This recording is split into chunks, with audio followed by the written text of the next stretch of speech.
Bonjour. Dans cette formation, je vais vous parler de séduction. N'allez pas croire que je vais vous parler de drague, quoique, mais je vais vous parler de séduction commerciale. En effet, la plupart des entrepreneurs ne comprennent pas qu'il y a une démarche dans la prospection, un peu comme une démarche dans la séduction. Il serait utopique de croire que à la première rencontre avec un être humain, femme ou homme, vous allez directement tomber dans les bras l'un de l'autre. Alors oui, il y en a qui vont dire le coup de foudre existe, mais il est très rare. Et en tant que commerçant, en tant qu'entrepreneur, je ne vous conseille pas effectivement de tester le coup de foudre. Alors, pendant une demi-heure, on va discuter de différents outils qui peuvent vous aider dans votre démarche. L'objectif est quand même de laisser un souvenir inoubliable après la première nuit ou après le premier achat. Et donc, on a le même objectif que ce soit dans la séduction amoureuse ou dans la séduction commerciale. Beaucoup d'entrepreneurs pensent qu'avec une belle photo, avec une belle publicité, avec un outil, un média que beaucoup de gens utilisent, alors ça peut être Tinder. Vous connaissez Tinder, donc l'application qui permet la rencontre entre deux personnes.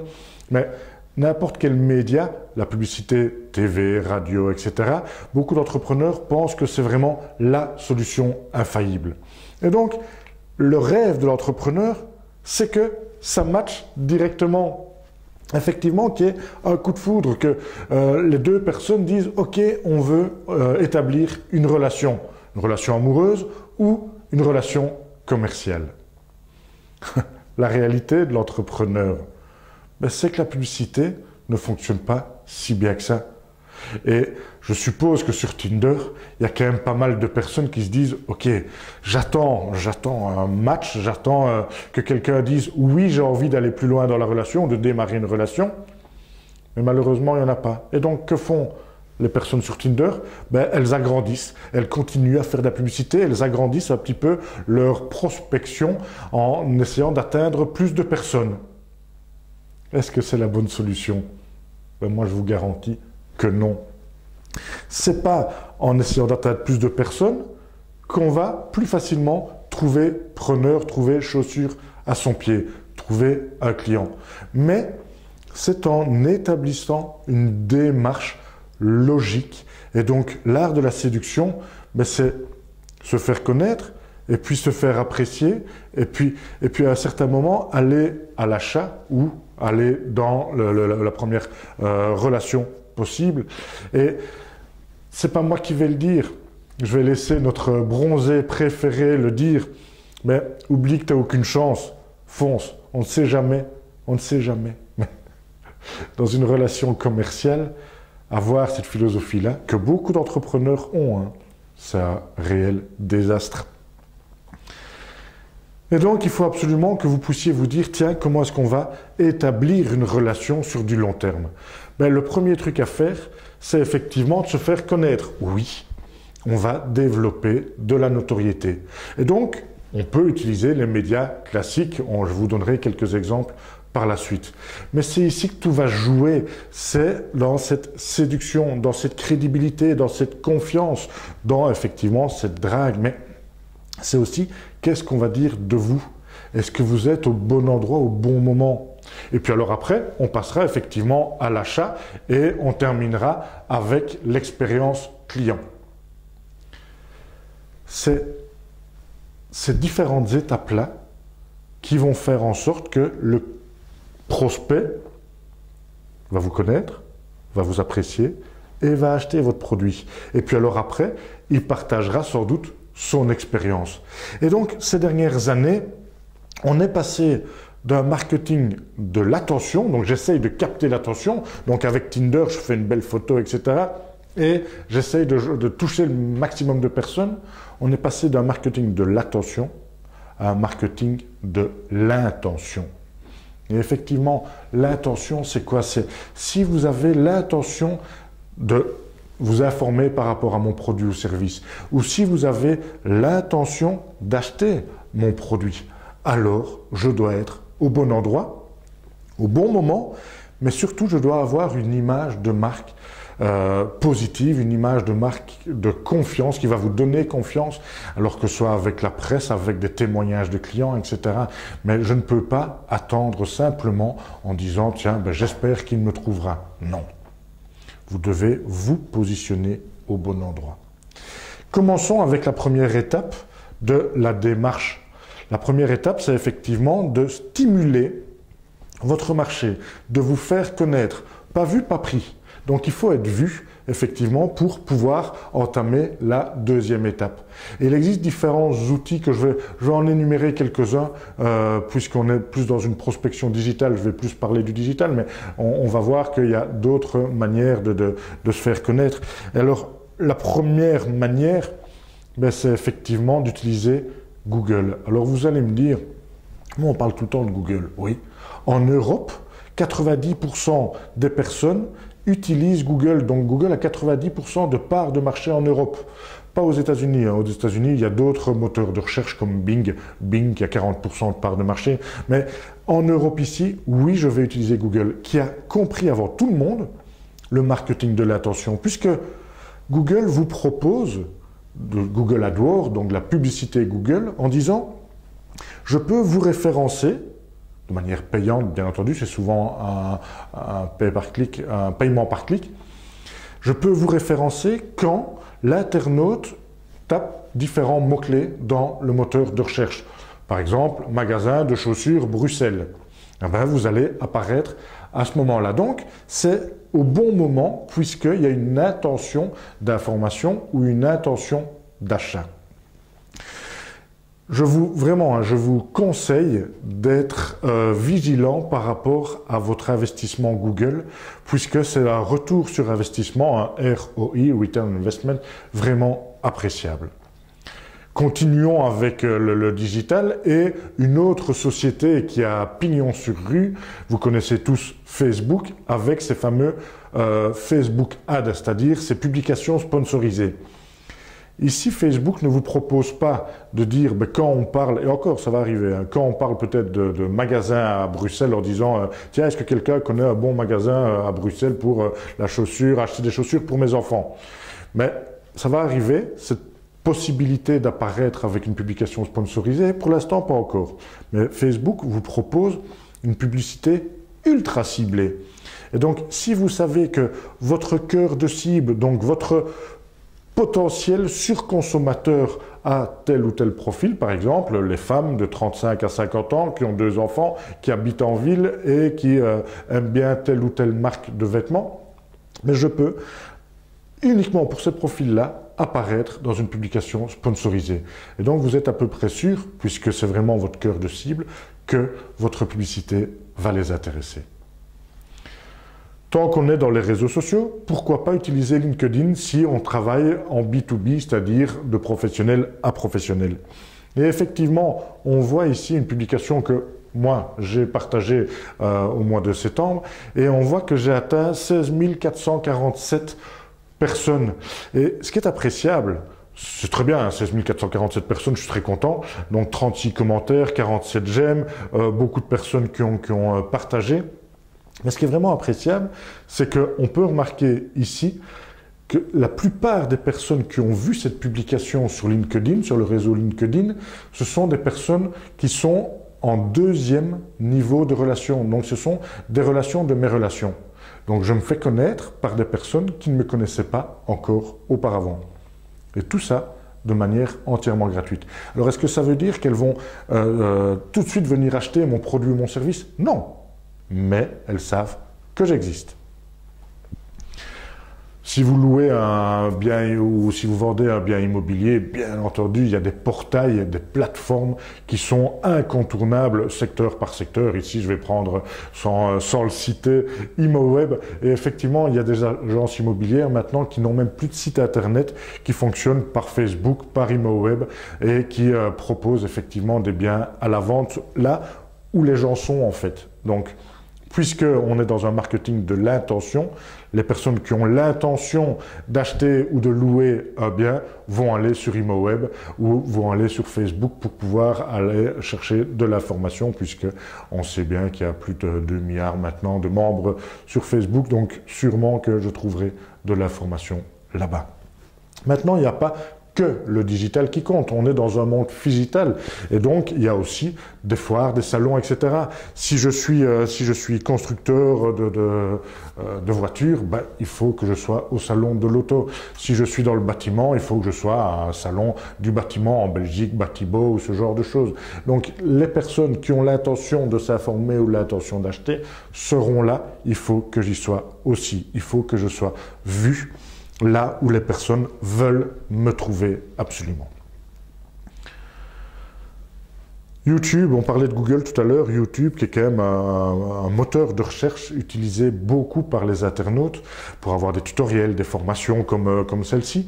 Et effectivement, YouTube, il faut que vous puissiez apparaître non pas avec votre nom, avec votre prénom, avec le nom de votre société ou le nom de votre produit, mais aussi avec des mots-clés de recherche. Si vous tapez « gestion des réclamations » dans YouTube, vu que c'est mon métier, l'expérience client, la relation clientèle et une expérience client positive, vu que c'est mon métier, il faut que j'apparaisse. Et donc on voit ici effectivement que j'apparais en 2e position sur la chaîne Innovation Wallonia qui m'appartient. Bien entendu, on peut automatiser tout ça.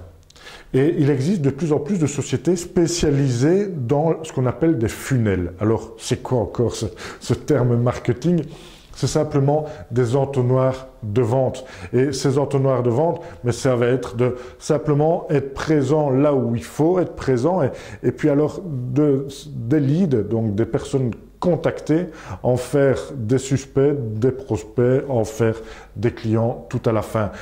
Il existe plein de personnes spécialisées là-dedans et je ferai une formation à ce propos dans les prochaines semaines, donc restez connectés. 2e étape, et l'étape souvent oubliée par les entrepreneurs, la 2e étape, c'est justement cette crédibilité, cette confiance, cette image de marque positive. Imaginons que vous vouliez changer de smartphone, que vous vouliez changer de voiture, que vous vouliez acheter des vêtements ou acheter un logiciel de gestion d'entreprise pour votre PME. Qu'est-ce que vous allez faire? Vous allez faire des recherches. C'est très bien, vous savez que ça existe, mais vous allez faire des recherches en disant qu'est-ce que les autres en pensent, qu'est-ce que la presse en pense, est-ce qu'il y a des comparatifs, donc est-ce qu'il y a un média ou une organisation de défense des consommateurs, ce genre de choses, qui a fait un comparatif de produits. Bref, vous allez vous renseigner, demander à votre entourage, lire des articles, regarder des vidéos, vous allez faire en sorte d'avoir le maximum d'informations, de vous faire votre propre opinion. Et votre propre opinion sera beaucoup plus importante que ce que pourra vous dire l'entreprise. Je crois que le métier de vendeur a évolué ces dernières années et que de vendeurs, donc d'argumentateurs, de personnes qui veulent absolument vous fourguer, entre guillemets, un produit, le vendeur devient un conseiller, mais surtout un community manager, un responsable de l'image de marque. Bref, il va devenir un gardien de la confiance et de la crédibilité de l'entreprise. Ça, c'est vraiment les grosses tendances à venir aujourd'hui et demain pour les entreprises. Et c'est vraiment une gageure pour pas mal d'entre elles. Quelques chiffres pour démontrer un petit peu cette crédibilité, cette confiance et cette influence que l'on peut avoir par rapport au marché. Alors vous voyez qu'ici en dessous, c'est tout ce qui est influence liée à la publicité. C'est pas ça qui influence le plus le consommateur, que ce soit un particulier ou un professionnel. Ce qui l'influence le plus, en premier lieu, c'est l'opinion de ses amis. Qu'est-ce que ses amis Facebook, LinkedIn, amis du football, du tennis, du golf, du hockey, amis du Rotary, du Lions ou de la Chambre de commerce, bref, les personnes que je connais, qu'est-ce qu'elles peuvent me dire à propos du produit ou du service que j'ai l'intention d'acheter. Et puis je vais aussi aller voir l'opinion des autres clients, aller voir ce qu'ils en pensent et être influencé par cette opinion des autres consommateurs. Je ne les connais pas. Je ne sais pas quel est leur profil, je ne sais pas quel est leur besoin. mais ça va quand même influencer 70% des personnes. On voit aussi que le contenu éditorial, donc écrire des articles, publier de l'actualité sur son site internet ou à envoyer un article dans la presse, ça va effectivement crédibiliser aussi votre position professionnelle et ça va influencer votre marché. Site internet, bien entendu. Et on a aussi, comme vous le voyez, les newsletters. Et oui, l'envoi de newsletters, des newsletters, pas des offres commerciales, l'envoi de newsletters, donc des lettres d'information, d'actualité ou d'information sectorielle, vont influencer votre prospect, votre client dans sa décision d'achat.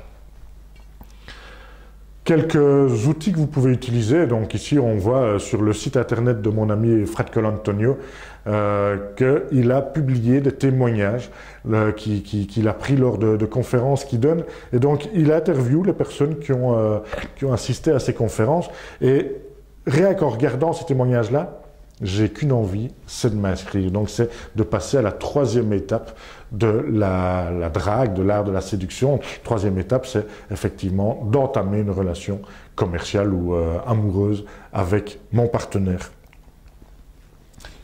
L'Union des classes moyennes, que vous connaissez certainement, sur leur site internet, en première page, sur la page d'accueil, il dit comme vous, ils ont une bonne première idée, et donc regardez, découvrez leur histoire, et on peut aller voir effectivement qu'il y a des personnes qui ont voulu devenir indépendants et qui vont expliquer ce qu'ils ont fait, ce qu'ils voulaient faire, et comment l'UCM les a aidés, bien entendu, puisqu'on parle de témoignages, ou des personnes qui ont engagé des collaborateurs en se disant bon ben voilà, j'ai engagé les premières personnes et l'UCM, l'Union des classes moyennes, a pu m'aider par rapport à ça. Donc on est vraiment dans un témoignage, je donne la parole aux autres personnes. L'entreprise, plus personne ne la croit. Mais par contre, les clients, les autres, la communauté, ça va vous influencer. Les émissions TV, ici on voit pour la Belgique, on n'est pas des pigeons sur la une, qui discutent de faits d'actualité commerciale. Et ça va influencer, s'ils parlent en bien ou s'ils parlent en mal d'une entreprise ou d'un produit, ça va influencer le marché. Il faut absolument qu'en tant qu'entrepreneur, vous puissiez aller présenter votre concept lors d'émissions TV telles que celle-ci ou donner votre avis. Ici, on me voit dans mon bureau interviewé pour une émission Question à la une il y a quelque temps. Et donc, donner votre avis va faire que vous êtes crédible par rapport à vos prospects, par rapport à votre marché. Donc, ça vaut vraiment la peine de se positionner, de réfléchir parce que les journalistes sont votre gage de confiance et il faut vraiment que ce soit vos meilleurs amis. Pensez-y. Écrire un article de nouveau, on l'a vu, le contenu éditorial va influencer, je n'ai plus les chiffres en tête, 58% des personnes je pense. Donc n'hésitez pas à écrire de la presse écrite, de la presse web, sur un blog, sur un réseau social tel que LinkedIn qui permet d'écrire un article. Ça va vraiment influencer votre communauté, de vouloir en savoir plus sur vous et de vous faire confiance et peut-être d'acheter votre produit. Ou bien utiliser les nouvelles technologies. Tout à l'heure, je vous parlais d'agent immobilier. Moi, je ne peux pas imaginer un agent immobilier qui, aujourd'hui, ne fait pas des visites virtuelles des biens à louer ou à vendre. La technologie est là, c'est tellement facile, ça ne coûte absolument rien. Et au moins, vous êtes transparent à 100%. Parce que si vous faites une photo d'un bien à louer ou à vendre, la photo, vous allez la cadrer pour peut-être masquer quelque chose, s'il y a quelque chose à masquer. Par contre, si vous êtes en 360 degrés, vous pouvez regarder partout si effectivement les pièces vous conviennent, que ce soit avec un casque de réalité virtuelle ou avec votre smartphone. J'en connais qui le font et qui m'ont dit oui, ça fonctionne bien. Les gens ne viennent peut-être plus visiter inutilement un bien. Quand ils viennent, ils l'ont déjà visité virtuellement et qui sont déjà vraiment intéressés. Donc, il y a plus d'achats, entre guillemets, et moins d'efforts à faire pour vendre un bien immobilier. L'envoi de newsletters, je vous le disais, influence aussi un marché.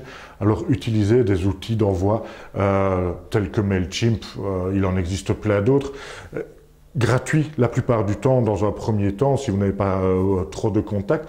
Mais ce qui m'intéresse, moi aussi, par rapport à ce genre d'outils, c'est que derrière, vous pouvez aller vérifier le taux d'ouverture de vos mails, si les gens sont restés longtemps sur votre newsletter, ce qu'ils ont lu, sur quel lien est-ce qu'ils ont cliqué pour aller lire un article plus en détail, aller découvrir une vidéo ou aller sur votre site internet. Bref, il y a vraiment une analyse statistique de performance, ce qu'on appelle des KPI, donc des indices clés de performance par rapport à ce genre d'outils.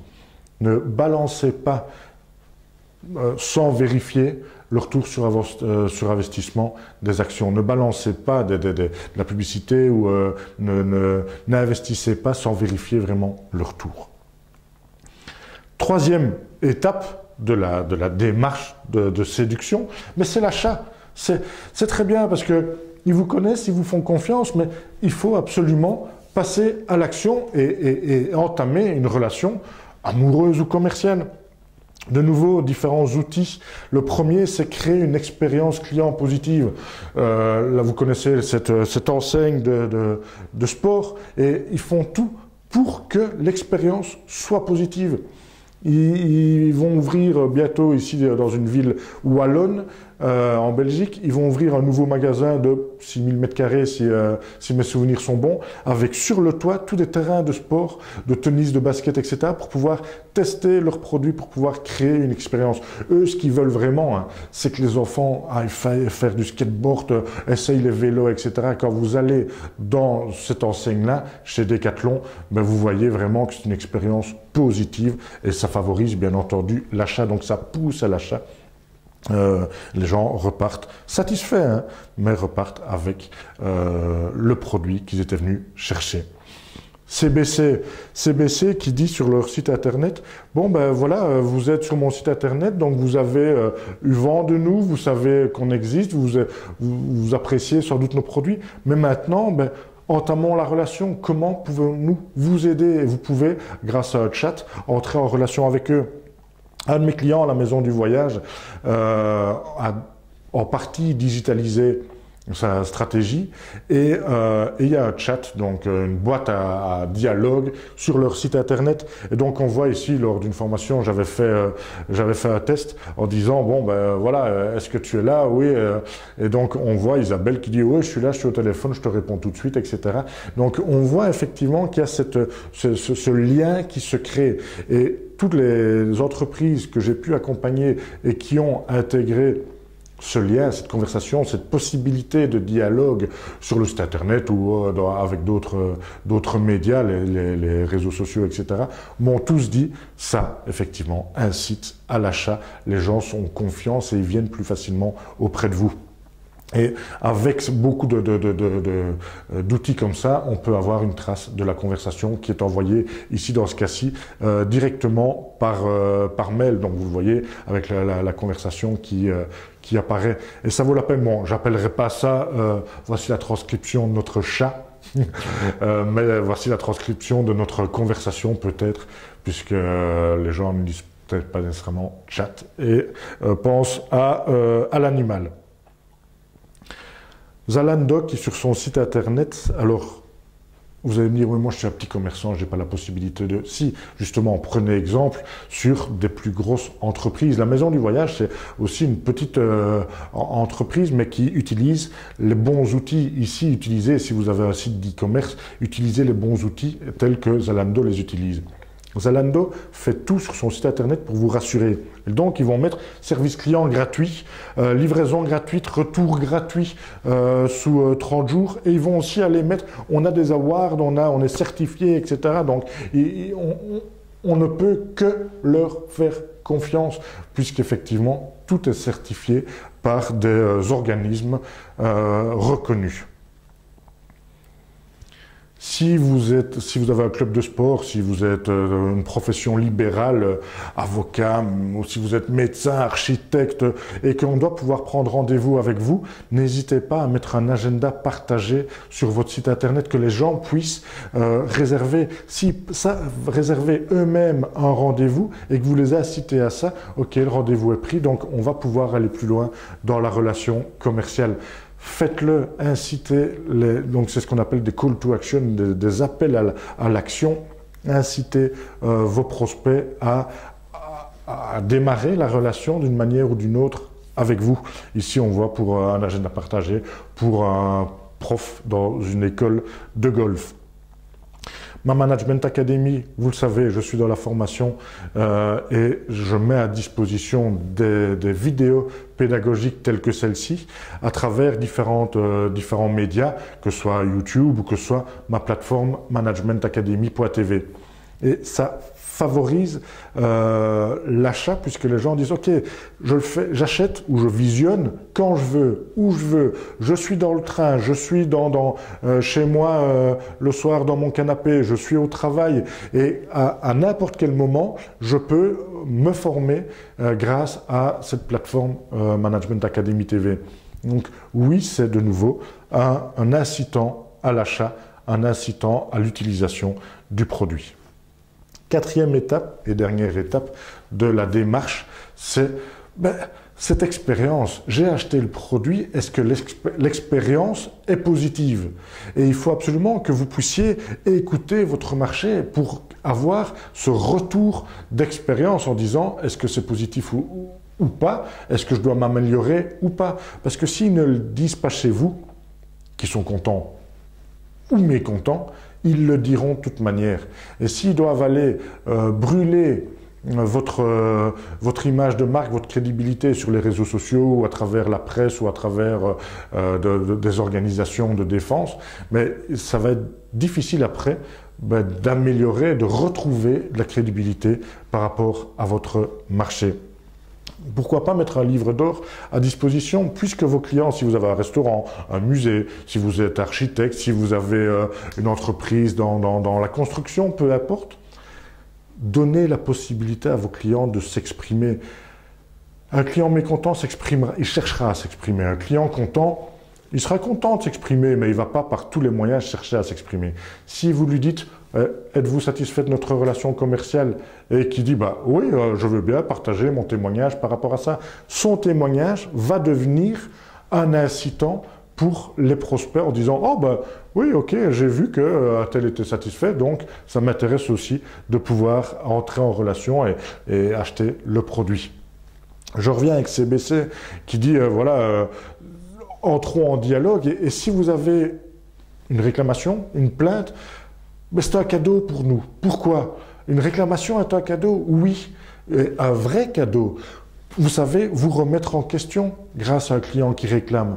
S'il ne réclame pas, c'est qu'il n'est déjà plus client. Il est parti chez votre concurrent. S'il réclame, c'est qu'il veut rester client, il veut que vous vous améliorez. Et donc, donnez-lui la parole. Et CBC le fait sur son site internet. Si vous avez une suggestion, une plainte, nous en tiendrons compte. Faites en sorte d'utiliser des technologies de partage aussi de l'information. Ici, vous avez des miroirs connectés, par exemple, où vous pouvez partager très facilement sur les médias sociaux, puisqu'on voit que c'est social. Donc, on peut partager, se prendre en photo dans les magasins de vêtements et partager directement. Et j'ai pu faire l'expérience, on voit, moi dès que je vois un truc qui m'intéresse, je le prends en photo, la preuve. Et on voit ici au-dessus que je peux partager. Je peux me prendre en photo et je peux partager sur les réseaux sociaux, sur Facebook, sur Twitter ou envoyer par mail la photo que j'ai prise. Donc, vous voyez que favoriser le partage d'expérience, c'est faire en sorte d'influencer le prochain client. Voilà, quelques minutes juste pour vous parler de cette séduction commerciale, de cette démarche à mettre en place et s'il vous plaît, n'investissez pas tout dans la publicité, n'investissez pas tout dans l'expérience client, votre magasin, votre showroom, etc. Investissez aussi dans votre image de marque. Investissez aussi dans cette crédibilité, cette confiance qu'on va vous accorder. Je vous souhaite beaucoup de performances commerciales et à très bientôt dans une autre formation.